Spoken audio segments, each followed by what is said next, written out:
Welcome to the Tree Show. Hey, welcome to the Tree Show. Hey, it's your girl Tree, and I'm here with L Boogie. What it do? And we're here for another episode. Today we actually have a lot of interesting things that we need to talk about. For one, as us as women. Two, as us as African American women. Something that is actually going not just in our city, but definitely nationwide. Something that needs to be talked about that's not talked about a lot. But first things first, like, subscribe, and hit that bell notification. So every single time we drop a video, there you go. You'll be notified first. So this morning on the news, I believe it happened like yesterday, where a girl at Warren Central was basically hospitalized because, I believe two boys had chased her in the bathroom. So they, interviewed the mother, and the girl is like, she had broke her neck or something. Yeah, broke her neck. Yeah. It's confusing because why? Like, why are we still going through this? Especially like in high school, what? And they can't say much because it's still ongoing. And like I said, it happened yesterday morning. But the first thing that we was gonna tackle today was actually like this safety in the schools, especially in these urban schools. Like we know what kind of goes on in schools that are not urban schools, but there's a different level of violence that goes on in predominantly African American schools. Mm-hmm. I believe that it's to the point where schools are so unsafe, but in the urban communities it's normal, which is weird in a sense. It's just like it was nothing for us to go to school and the fight happened, and we didn't really think nothing of it because people was fighting in school. Like we didn't feel unsafe because it was our own people, when actually we should have really felt unsafe at school because, I don't know, nowadays I would definitely feel unsafe at school because you got people out here that's carrying guns. I'm pretty sure there's people in high school that probably have carried guns. There's no way to check. They carry guns outside of school. At the minimum, we didn't carry stuff into school. If a person fought, they fought, and then that was just really it. And we took our suspensions and all that. But it's like now, especially in these high schools, it's crazy. It's crazy. The thing that baffles me the most is that it was actually two males. Violence in that nature is not good anyways. But for it to be two males, and sorry if the information is wrong, but I believe one of them was actually someone she was dating. And that's very, that's very sad. They're actually starting off young of putting their hands on these girls at a young age. But the big thing that we're not seeing as humans, as parents, as adults is they're learning it from somewhere. They're seeing it from somewhere in some nature of some form for them to think that what they're doing and putting their hands on females is definitely wrong. I know some people may sit here and say, well, there's some females out there that think that they hard and they want to sit up here and they want to put their hands on guys and they want, I definitely get that. But my defense to that is, if there's a way out of a situation, why put yourself in that situation when that's a female, that's a girl. And we want to sit here and we want to teach them the right way, especially our young men, because a lot of our young men are growing so independently wrong. Because the new generation of these young fellas is definitely lost, because there is not really a generation of males raising these teen boys that eventually one day are going to be the man of a household, and how these households are being raised is definitely not right. She's 17 years old and a senior, and for, I don't know the situation of why it happened or, why it happened. It should have never happened. For one, the school definitely should have never been able to encounter that to be able to happen. I believe that it was a substitute teacher inside of the classroom. There's no protocol, no setup, no type of system if something like that was to happen. And because we used to clown when subs came. Oh yeah, of course. Yes, of course. We was in other people's classrooms. We was in and out of everywhere, not paying attention. I remember we had that one sub at Northwest. He used to be at Riverside hooping with us. Like, he was from the hood. Oh, Mr. The little light skinned dude, he was a little light skinned sub that was at Northwest. His name was he was young though, but he was. Yeah, his name was like Ty or something. I can't think of his name either. But yeah, it's like that. And that's another thing too, is that we are in a pandemic still, whether people believe it or they don't believe it, that we are in a pandemic to where people that, even if you tell them the protocol, they're not going to know how to follow that protocol because they're subs, and a lot of subs are just probably just in it for the little money, because I've seen so many signs that saying hiring for substitute teachers. I've seen so many signs saying hiring for teachers. So even if it's, a protocol, some teachers are just like, I don't get paid enough to deal with that. Well, teachers in general who actually have gone, have got their education don't get paid enough. So if they're not even paying teachers enough, like, they're definitely not paying substitute teachers enough to do that. I doubt if they're making more than about $15 an hour just to substitute in classrooms. And that right there, that's a problem on top of the problem, because I don't understand how our teachers are not getting paid more money when they are teaching our future. They are teaching the ones that are going to be our future, for us to be able, the next president, the next lawyers, the next doctors.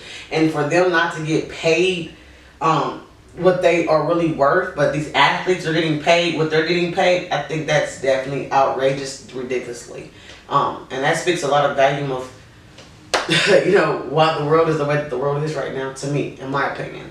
This is the thing, like, before we kind of actually go into the whole subject, like, I was just sitting here looking at, so, like, the average for a substitute teacher, with the issue with the girl at Warren Central, is, the average in the United States is just $130 a day. But here in Indianapolis, it's just about $75 to $125 a day. So these substitute teachers don't care what's really going on. Like, they just making their little money for the day.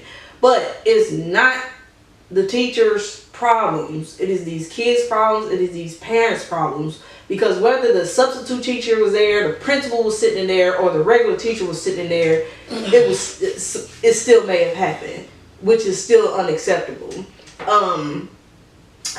About 25% of people in schools, in just suburban schools, feel that their schools is not safe. But when you come from urban neighborhood, it's about three times the rate. So that means about 75 to 80% of kids in school right now, whether it's elementary school, high school, middle school, just don't even feel safe, regardless.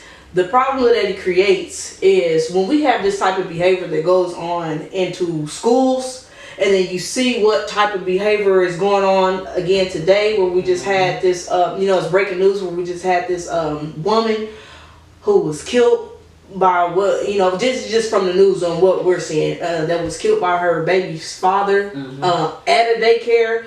When you have this type of behavior that stems from childhood or from school, because these men don't know how to act, and it's not excluding women, because women, they definitely can be a problem as well, most definitely. But you see what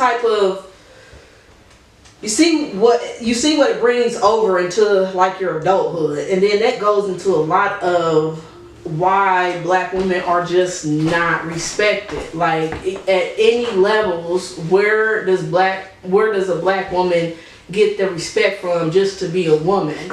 Like, and we don't know, the situation of what happened with the woman getting killed at the daycare, and her baby, like, we don't know, so we can't speak on that. But what we can know is at some level there was not a respect for a woman, for a black woman, for a mother, to the point where somebody feels that they had to take somebody's life, and the life that they took is actually apparent to their child.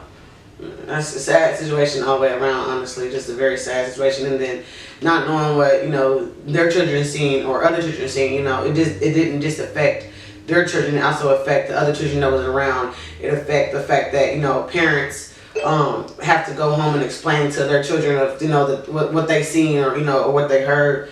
It's just a sad situation all the way around. That's on the sad notes, but on a good note, we have a African American young woman who is actually definitely doing trendsetting motion right now. She's a young, beautiful African American actress that's definitely setting waves. She has some people that's happy for her, and then you're gonna have the haters. I was actually looking up on YouTube the other day at the trailer, and it had like 59,000 dislikes for her to be a mermaid. So as I went down the comments, I was basically reading the comments, and there was a bunch of different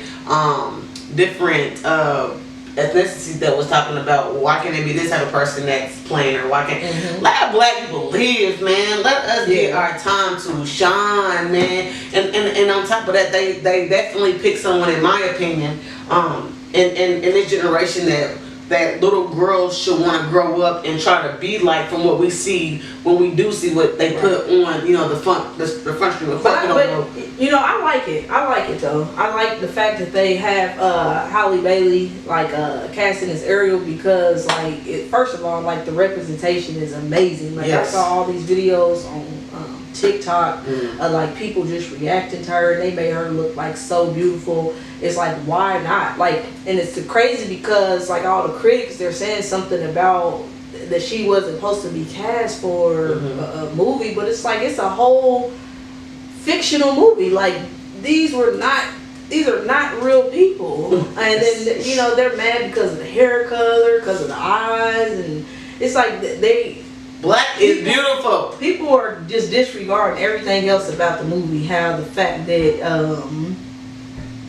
you have a talking crab, you have a person, you have all type of characters in this movie, and they're just mad because the girl is black. But the smartest thing, I mean, it was funny, but it wasn't funny. But I'm just why can't they assume that black people could be mermaids? They're so mad, but it's when you really think about it, and you watching all these videos, it's why can't black people be mermaids? There was never, so you trying to tell me there's never ever a black mermaid ever? I take it as as a sign that I want to take the opportunity to say, all races of course go see the movie, but if you have an African American daughter, this is something to where whether you male, whether you female, this is something that's big, especially for our generation. Make that date, set that date up to where y'all are able to go watch this as a family together, because this definitely is something that is definitely gonna go down in history for the books.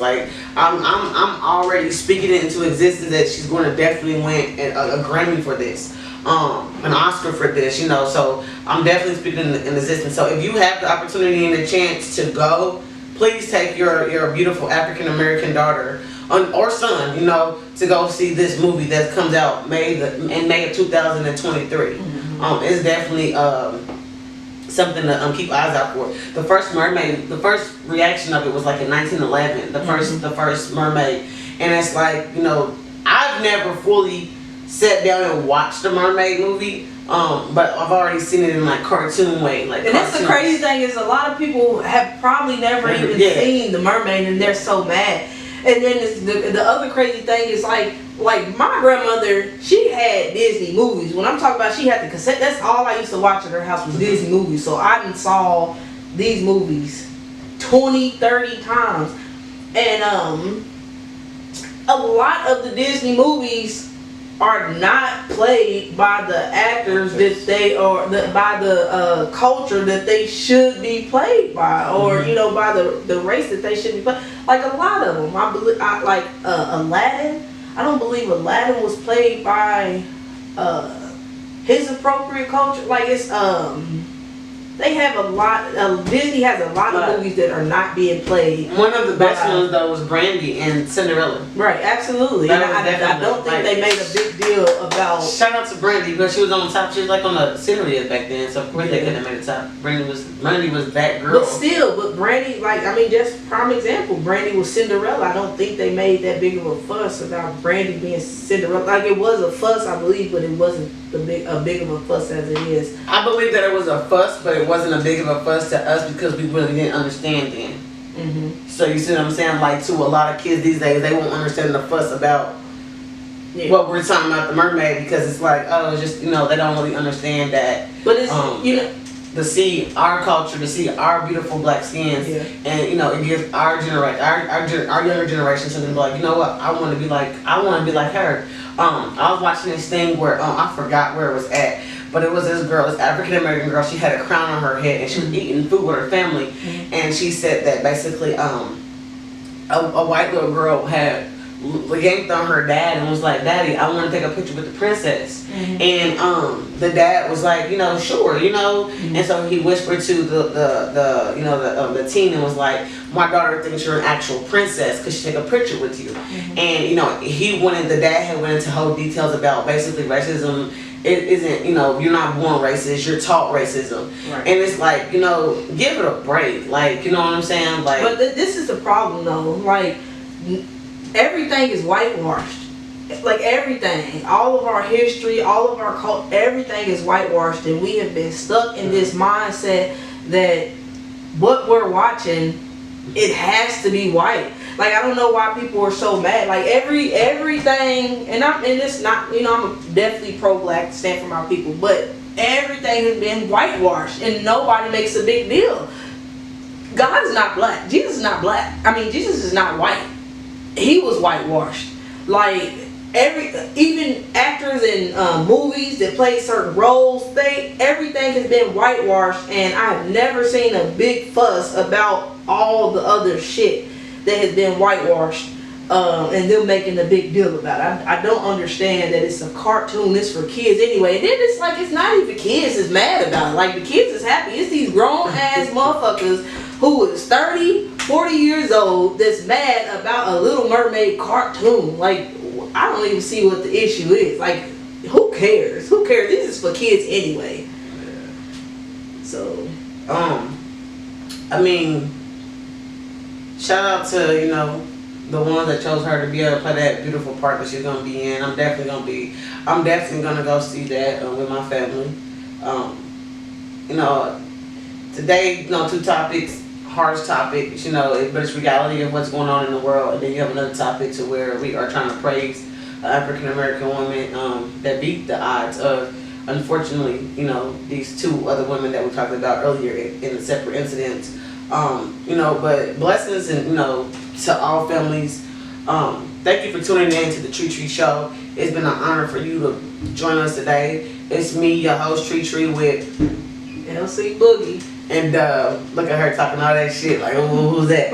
Nah, but thank you for tuning in. Definitely tune in again. Don't forget to like, subscribe, and hit that bell notification.